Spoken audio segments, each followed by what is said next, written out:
আমি গরিব ঘরের মেয়ে। আমার শৈশব কেটেছেন অভাবের সাথে লড়াই করে। বাবা ছিলেন দিনমজুর, দিন এনে দিন খেতেন। কোনোদিন কাজ থাকতো, কোনোদিন কাজ থাকতো না।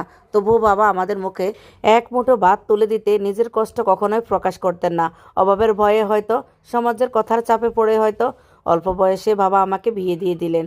আমি কখনোই জীবন বুঝিনি, সংসার কি, দায়িত্ব কি, কিছুই জানা ছিল না। রান্না বান্না জানতাম না, কাজকর্মে ছিলাম একেবারেই অজানা। শ্বশুর বাড়িতে পা রাখার পরেই বুঝতে পারলাম এখানে ভুল করার কোনো সুযোগ নেই। ছোট ছোট ভুলেও বড় বড় কথা শুনতে হয়। এটা ওটা কিছুই পারো না, এমন মেয়ে কোথা থেকে এলো, এই কথাগুলো প্রতিদিন আমার বুকের ভিতর গেঁথে যেত।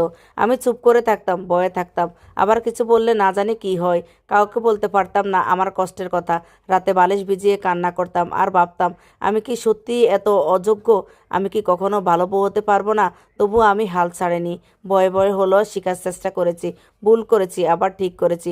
অপমান সহ্য করেছি, কিন্তু নিজের ভিতরে একটা শক্ত মানুষ গড়ে তুলেছি। আজ আমি বুঝি, সেই ভয়, সেই কষ্টই আমাকে ধীরে ধীরে মানুষ করেছে। আমি গরিব ঘরের মেয়ে ছিলাম, কিন্তু আমার স্বপ্নগুলো গরিব ছিল না। কষ্ট আমাকে ভাঙেনি, বরং প্রতিটা অপমান, প্রতিটা কান্না আমাকে ধীরে ধীরে শক্ত করে তুলেছে। আমি শিখেছি, সবাই বোঝে না, কিন্তু আল্লাহ সব বোঝেন। মানুষ কথা দেয়, কিন্তু আল্লাহ ধৈর্যের ফল কখনোই নষ্ট করেন না। আজও যখন পিছনে তাকাই, সেই ভয়ে কাঁপতে থাকা মেয়েটাকে দেখি, যে কিছুই জানতো না, শুধু সহ্য করতে জানতো, তখন মনে হয় যদি আমি তখন হাল ছেড়ে দিতাম, তাহলে আজ আমি আমি হতে পারতাম না। কষ্টের ভিতর দিয়ে আল্লাহ আমাকে তৈরি করেছেন। আমি গরিব ছিলাম, কিন্তু আল্লাহ আমাকে সম্মানহীন করেননি। ধৈর্য দিয়েছেন, সহ্য করার শক্তি দিয়েছেন, আর বিশ্বাস দিয়েছেন একদিন ঠিকই ভালো সময় আসবে।